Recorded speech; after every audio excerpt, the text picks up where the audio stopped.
안녕하세요. 안녕하세요. 네, 여의도 없다 45회차입니다. 여러분 지난 2일 뭐 하셨습니까? 지난 2일.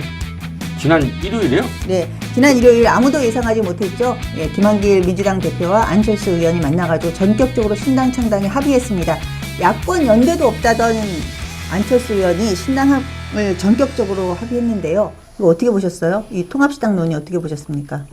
일단 저는 일요일날 오전에 교회에 가서 예배를 보리고 나오는데 아주 발칵 뒤집혔더라고요. 그래서 점심 먹으면서 10시에 기자회견 그러니까요. 점심 먹으면서 교회에 계신 장로님들하고 집사님들하고 이 부분에 대해서 어떻게 생각하는지 이야기를 들었는데 다들 너무나 당황해 하시고 그러니까 쇼크를 맞으신 것처럼 거짓말하지 마 이런 식의 쇼크를까지는 우리가 안철수 의원이 신당은 창당 못하고 언젠가는 연대하고 합당할 그건 거라는 이제 얘기는 저희들의 이야기였지 실제로 다 생각했잖아요. 저희들은 그렇게 정치권에 대해서 항상 주의 이 프로그램을 또 위해서라도 저희가 잠시 전후 관계를 다 차지만 일반의 저희 교회에 계시는 어르신들 또는 제 동료 이제 장년부 남전도회 회원들 같은 경우는 그냥 일상적으로 항상 정치를 접하는 분은 아니시기 때문에 그분들에게 안철수의 신정, 새정치 그 부분에 창당한다더라? 그럼 잘 하겠지? 그리고 기대를 좀 하자. 이런 분들이 갑자기 통합한다는 얘기를 하세요. 그분들에게는 전후 관계를 잘 모르고 유출을 하지 못하신 분들에게는 일단 당연하게 충격으로 다가오는 거죠. 안철수 새정치의 허구성을 제대로 보셨죠, 이번에? 어떻게 보셨어요? 저는 굉장히 소름이 돋았던 게요. 이번에 신당 창당이 솔직히 이루어지지 않을 거라고 판단했던 게 연합이 이루어지지 어렵겠다고 생각하는 게 무언가 균형 잡히게 합쳐지려면 비슷한 사이즈가 있어야 되는데 여기서 안철수 의원이 갖고 있는 거는 허수뿐인 지지율밖에 없었다는 사실이죠. 허수뿐인 지지율과 달랑 2석. 예, 지지율과 달랑 2석이 100석이 넘는 거대 126. 네, 126석이 넘는 거대 정당을 흡수하는 형태가 된 거잖아요. 이거 그 반대죠. 민주당이 먹힌 거죠. 지금 네, 민주당이 대기통한 거죠. 예. 근데 이 부분도 되게 중요한 부분이에요. 안철수가 민주당을 먹었냐? 아니면 안철수가 먹혔냐? 이 부분에 따라서 가불관계가 또 달라지는 부분이기 때문에 일단 이 부분에 있어서 전체적으로 어떻게 진행됐는지 간단히 따져보면 이거는 이제 대변인 브리핑 김태섭 변호사의 대변인 브리핑에서 나온 건데 1월 24일 회동에서 기초선거에 대한 공천 폐지에 대한 의견을 나눴다라는 내용이 나오고요. 근데 그때 이제 김한길 대표가 선거연대를 제의했는데 거절했다. 그리고 또 거절했다. 몇 번 거절 절차가 나오고. 선거연대는 계속 제의 왔었죠, 민주당은. 2월 28일 날 김한길 대표가 이제 전화로 공천 폐지를 결의했다라고 전하고 나서 급작스럽게 됐다는 거. 급작스럽게 진행된 거죠. 날짜로는 3일, 실제 시간은 7시간 만에 했죠. 새누리당 같은 공당이라면 있을 수도 없는 일이죠. 어떻게 정당 창당 준비위원회에서 윤여준 장관이라든지 김성식 위원장도 전혀 몰랐다 그러죠. 그렇죠.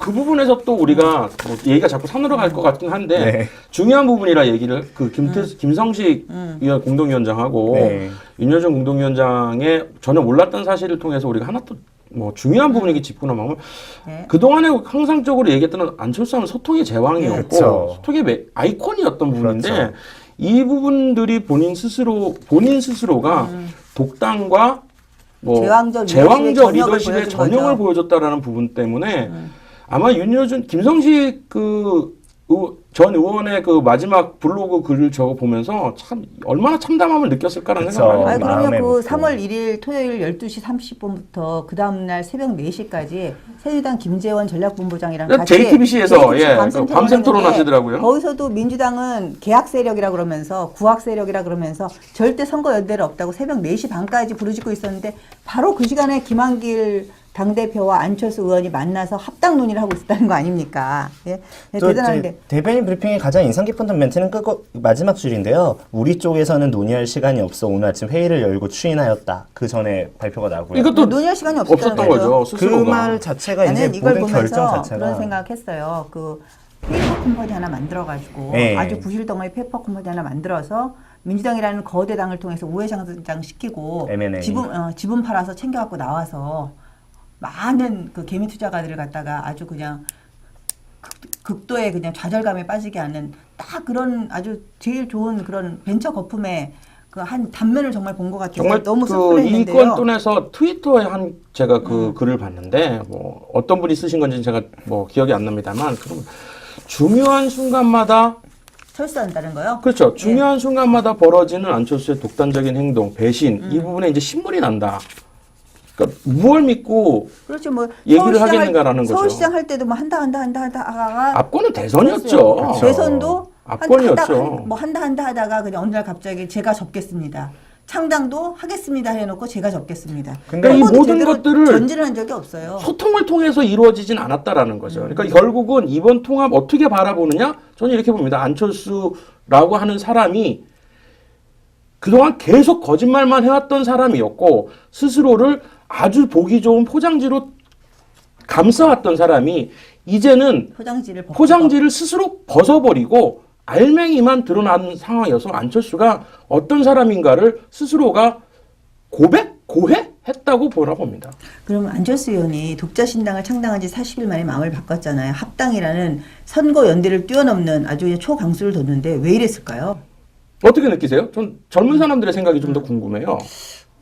개인적으로 보면 이제 심플하게 결과만 놓고 보자면 안철수 의원은 이제 대선 후보로 나왔다가 이제 사퇴를 했었죠. 그때 협력을 하면서 그리고 이제 국회의원으로 나와가지고 정치 활동을 하려고 했으나 뭔가 부족함을 느끼고 신당을 창당을 해서 40일이 지난 후에 민주당이라는 거대 야당과 통합을 했어요. 네. 이 결과만 보고 따지면은 거의 획기적인 사람이죠. 거의 껌을 팔아서 기업을 세웠다는 느낌이 들 정도로. 근데 저는 좀 더 왜 이런 짓을 했냐는 당연히 정치 세력화에 대한 갈증은 계속 느끼고 있었을 거라고 판단을 하고요. 추가적인 생각으로는 대선의 경우를 비춰봤을 때 아직 이 과정이 끝나지 않은 게 아닌가라는 생각이 더 듭니다. 아직 끝나지 않았다라면 어떤 인터뷰 내용에서 보면은 협의에 있어서 안철수 신당이 상당히 불리한 입장인 거는 누가 봐도 명확한데 윤여준 위원장이신가요? 그분이 언제든지 신당 창당을 깰 수도 있는 자세로 임하고 있다라는 멘트와 그리고 지금까지 안철수 의원이 했던 행적을 비춰보자면은 이것 또한 언제든지 다시 모션만 나오고 멈출 수가 있다고 생각이 들거든요. 그러니까 저는 저 같은 경우는 이 안철수라는 사람이 굉장히 현실적인 감각을 갖고 있는 사람이구나라는 생각을 했어요. 그러니까 그동안에 우리가 안철수라는 사람이 굉장히 바라볼 때는 저 몽상가 아니냐, 이상론자 아니냐라고 생각을 했는데 이번 결정을 보면서 저는 안철수라는 사람이 굉장히 현실적인 판단을 하는 사람이다. 자, 이게 굉장히 좋은 의미로 들릴 수도 있겠지만 저는 이제 역사와 이제 고전을 좋아합니다. 삼국사기라든지 삼국지라든지 일본 사기라 굉장히 이런 책들을 좋아하는데 항상 어떤 중요한 순간 나라를 건국을 하거나 중요한 정당 세력을 만드는 데는 중국이나 일본에서나 삼국이나 다 천지인이라는 것을 얘기를 해요. 안철수는 천지인 중에서 하나는 확실하게 가졌어요. 천은 가졌어요. 민심이고 촌심이라 해서 명분을 가졌다는 얘기죠. 새정치라고 하는 그게 정말로 이상론적인 생각인지는 모르겠고 또는 국민 절대적인 선이라고 할 수는 없겠지만 그래도 명분이라고 하는 부분들, 새누리당과 민주당이 두려워했던 명분이라는 점에 있어서는 안철수는 명확하게 가졌어요. 천은 가졌는데, 자, 정당이라고 하는 부분은 천지인이 필요하다고 보면, 지라는 부분들은 곧 조직과 자금입니다. 이 부분을 못 가졌다라는 거예요. 본인이 1,800억을 가지는 뭐하냐. 이건 다 사이버머니인 거예요. 실제로 정당에 갖고 있는 보조금도 없고, 지난 대선 때 펀딩에다가 절반밖에 못 구했잖아요. 280억 다 못 만들었단 말이에요. 그러니까 돈이 없어요. 자, 근데 인이라는 건 뭐냐? 사람이거든요. 지선에서 내놓을 수 있는 여러 가지 중량감 있는 후보, 안철수를 통해서 모이는 사람들에 대한 면면들이 제대로 모이지 않았다라는 거죠. 그래서 천지 중에서 천만 갖고 있으니 지와 인이 없는 상황에서 새정치를 추구하는 정당을 만드는 거 안 된다라는 걸 판단한 거죠. 그러면 여기서 이제 가지고 있는 것을 민주당은 어떠냐? 일단 천은 없어요. 밀리죠? 지와 인은 다 갖고 있어요. 박원순 갖고 있죠. 안희정 못해서 중량감 있는 사람 다 있고. 그리고 조직도 있고 정당 보조금이라든지 돈 다 있고. 그러니까 자, 지와 인을 갖고 있는 것에서는 천을 갖고 싶어서 그렇게 애를 쓰는데 여기서는 천은 갖고 있는데 지와 인이 없으니까 현실적으로 이게 모이니까 야합이 되는 거예요. 서로 이 사람이 갖고 있는 천을 이 지와 인이 따라갈 수 있느냐? 못 따라가는 거예요. 정강정책이라는 삐걱삐걱 거릴 거예요, 분명히. 그리고 안철수가 바라보고 있는 이 명분을 민주당에서 전체적으로 수용을 하겠다 말도 안 되는 거죠. 그럼 민주당 어떻게 되겠어요? 지금 반응만 보면 민주당은 쌍수를 들어서 환영을 하는 입장이고 새정치 이쪽은 떨떠름, 씁쓸, 탄식, 울분, 눈물 막 이래요. 이런 상황이라면 그래요.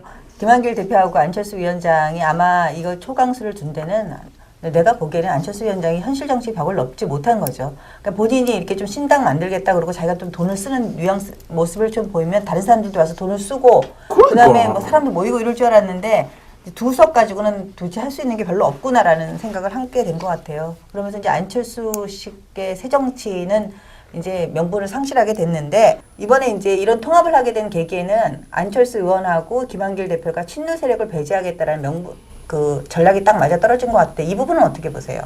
굉장히 신기한 거는 이런 사태들이 벌어지고 있는데 민주당이 없어지냐 마냐의 사태를 직면한 상태에서도 친노를 대표하시는 분들이 아무런 언급을 하고 계시지 않다는 게 좀 신기해요. 지금 당장 이제 지방선거 이기는 게 중요하니까. 그래도 당 자체가 사라지냐 마냐를 지방선거 전에 결정을 하잖아요. 근데 이제 그 부분에 대해서 지금 이제 5대5로 합의를 한다고 하는데 일단 창당 준비위원은 5대5로 하고 그다음에 아까 조금 전에 속보가 떴는데 당 대표는 이제 김한길, 안철수가 공동 대표 맡기로 하고 그 다음에 당내 주요 당직자도 지도부도 공동으로 하기로 했다고 하는데 그 5대5가 어디까지 5대5냐는 거죠. 뭐 지금 말한 민주당에서는 안철수 쪽에는 사람이 없기 때문에 뭐 공천 쪽에 5대5는 아니다. 예, 그냥 그 선언적인 의미다. 뭐 이렇게 얘기를 하는 하는 반면에 안철수 쪽은 아니다. 다 5대5다. 이렇게 얘기하는 거 보고 있는데. 그러니까 그 5대5를 예를 들면 공천 지방 광역단체장 17 중에서 8개를 안철수 사람으로 달라고 준다고 오케이 한다고 하면 8명 다 있느냐도 궁금해 나는. 아니 그래 서울, 경기, 부산, 지구 다 해서 8개 찝어. 아니면 우리가 8개 이거 우리 다 있으니까 나머지 8개 우리 사람 약하니까 여기 니들 해라고 준다고 쳐도 그럼 안철수 나 누구 꽂아주지? 이럴 그러니까 거란 말이지. 17명 중에서 그냥 네가 갖고 싶은 거 다 가져. 사람 있는데 얘기해봐. 너 서울 갖고 싶어 서울 가져. 그러면 서울 누굴 내보낼 거냐라는 거야. 경기도 누가 있어 뭐 이런 거죠. 근데 근본적으로 전 그걸 보면서 되게 아이러니하다고 생각하는 게 신당으로 하나로 합쳐졌잖아요. 네. 그럼 그런 식으로 계파를 나눈다는 게 벌써부터 계파로서 나눠지고 있다는 뜻이 아닌가요? 아니 근데 이건 신당도 이상한 게 민주당에서는 정당이기 때문에 정당이니까 이제 전당대회를 열어서 해산 결의를 하고 다시 합당을 하면 돼요. 네. 아니 합당을 하면 되는데 안철수 의원 쪽은 신당 추진을 그냥 보류하고 그냥 합당하면 되는 거죠.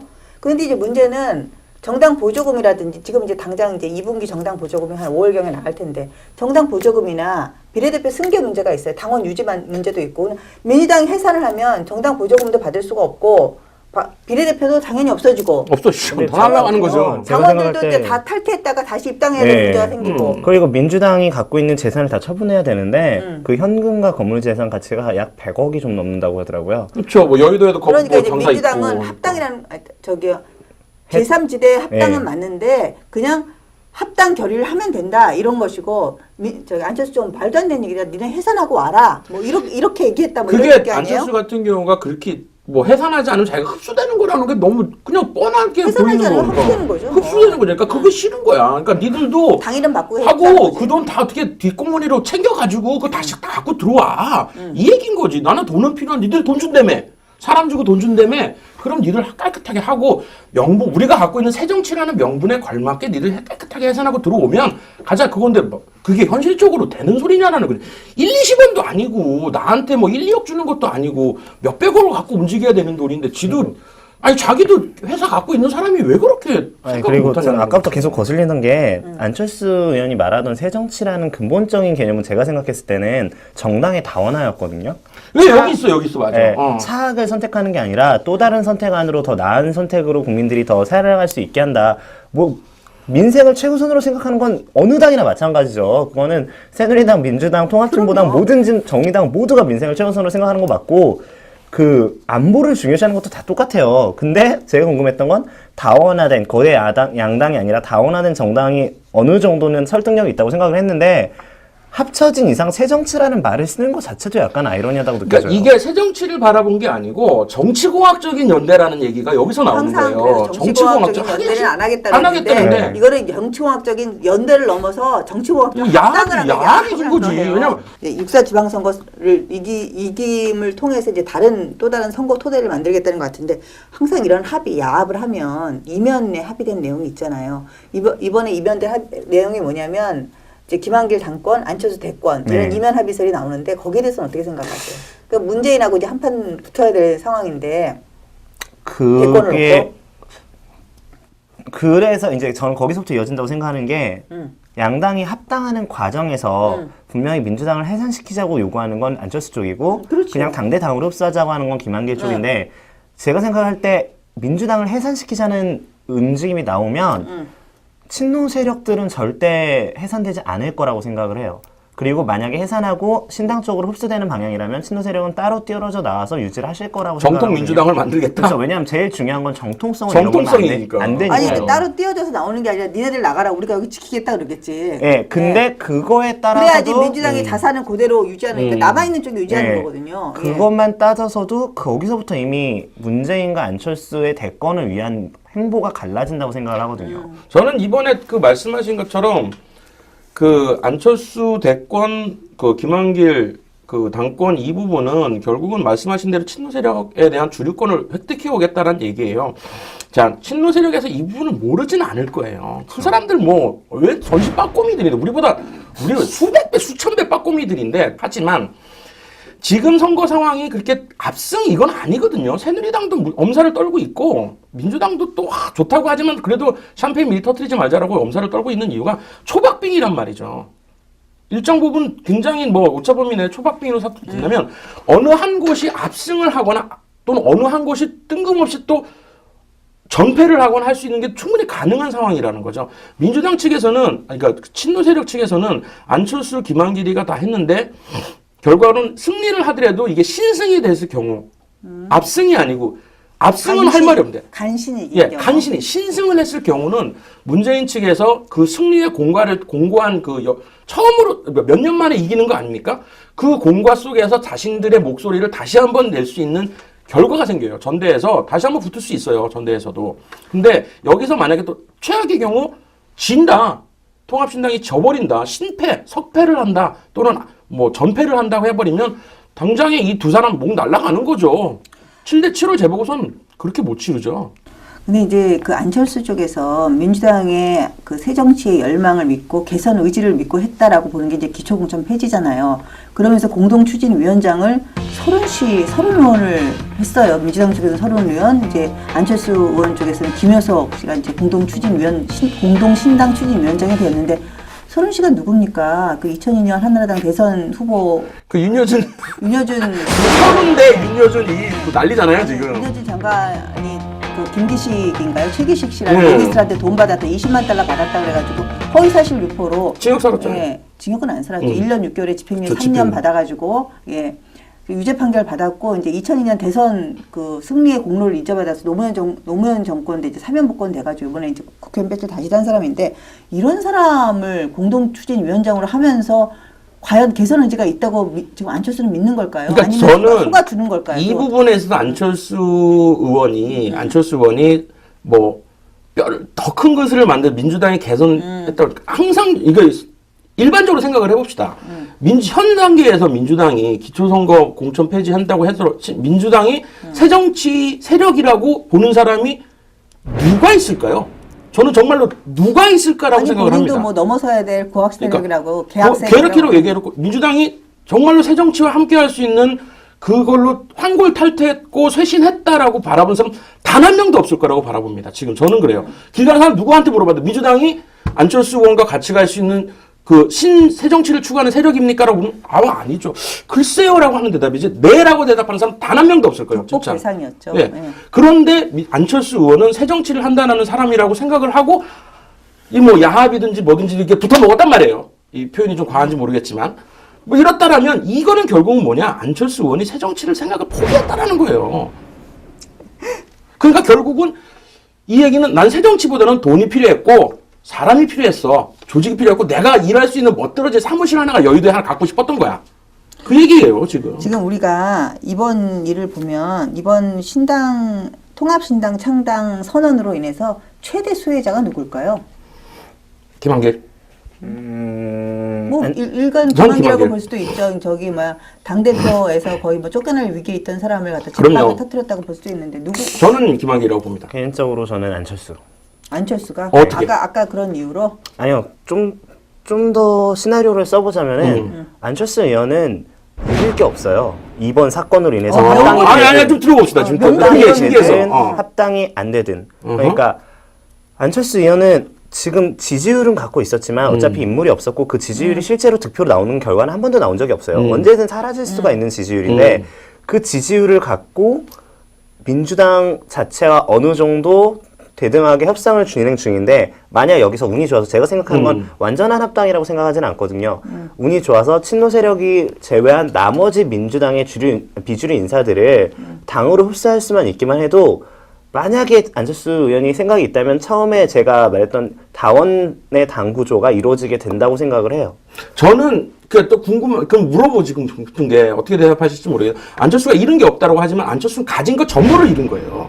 안철수는 가진 건 단 하나 명분과 안철수 본인이 갖고 있는 그 새 정치를 추구하는 브랜드 그거가 전부였던 사람인 거예요. 그래서 나는 그게 나는 동의를 이번 못한다는 거지. 통합신당 선언으로 제일 최대 수혜자는 통신당이라고 봐요. 그것도 왜요? 왜냐하면 지금 완전 또 뜬금포야. 아니 왜냐하면 민주당에서 지금 통합신당 선언을 하면서 기초공천을 안 한다 그랬잖아요. 네. 이제 2번이 없어지는 거지. 특허지에서 2번이 없어져요. 1번 새누리당, 2번 없어지고 3번이 통합진보당입니다. 광역이 생기잖아요. 아니 광역은 생기죠. 기초 얘기예요. 기초도 지금 종북 낙인으로 인해서 종북단체라는 그런 걸로 인해서 지금 사실은 통진당이 굉장히 지금 지지율이 떨어지고 있고 원래 지지율은 별로 없었지만 아무튼 그랬는데 일부 지역에서는 좀 약진하는 기초 지역에서는 약진하는 게 나올 수 있었거든요. 나는 상대적으로 통진당이 약진할 수 있다고 봤어요. 약진할 수 있는 그 토대를 이루어진다고 봐요. 그래서 이번에 통합진당 선언으로 최대 수혜자는 아마도 나는 통진당. 그럼 최대 피해자는 누구? 저는 안철수죠. 가진 걸 다 잃었으니까. 최대 피해자는 나는 진보당이라고 봐요. 아니 여긴 또 왜 진보당? 아니 우리 사회에 남아있는 마지막 진보라고 할 정말 건전한 진보의 싹을 띄울 수 있는 그런 진보 세력이었는데 예. 요번에 통합진보당한테 어부지리를 3번이 통합진보당에 4번이 정의당이거든. 그러니까 기초선거에서 통합진보당한테 어부지리를 안겨줄 우려가 커졌어요 지금. 그러면서 정의당이 통합진보당과 분리돼서 나와서 지금 이제 진보 세력으로서 좀 바로 홀로서기를 하려고 하는데 그 싹마저 잘라질 가능성이 높아졌다는 네, 이번에 나온 기사에서 보면은 노회찬 대표님은 제의가 왔던 걸 단호하게 거절했기 때문에 어느 정도 그거에 대한 명분을 가져가시는 것 같아요. 아니 명분을 가져가도 사람들이 표를 볼 때 3번, 4번째 표를 안 보거든요. 예, 이번 통합진보신당 선언을 보면서 정말 현실 정치의 벽이 높은 것인지 아니면 새 정치를 갈망하는 마음이 약한 것인지 안철수 의원은 한 번도 전진하는 적이 별로 없는 것 같습니다. 지금 세 번째 철수 선언인 것 같은데요. 첫 번째 서울시장 갈까 말까 하다가 철수했죠. 두 번째 대권 뭐 어느 날 갑자기 뜬금없이 철수 선언했죠. 이번 세 번째 창당 선언도 뭐 창당 비슷하게 가지도 못하고 준비위원회 단계에서 철수 선언했는데요. 과연 그 두 야합에 대한 통합신당에 대한 국민 심판은 어떠할지요. 일단은 통합신당의 지지율은 뭐 일견 오르는 사람 보이는데 국민들께서 심판해 주려고 생각합니다. 여러분 여의도 없다 45일차 여기까지입니다. 감사합니다. On the uprise. So frustrated. 이슈 업, 이슈 다운. 시사 정치 팟캐스트 여의도 없다. 트위터 @없다 2012가 여러분의 다양한 멘션을 기다립니다. 없다 2012. 여의도 없다의 트위터는 365일 24시간 열려 있습니다.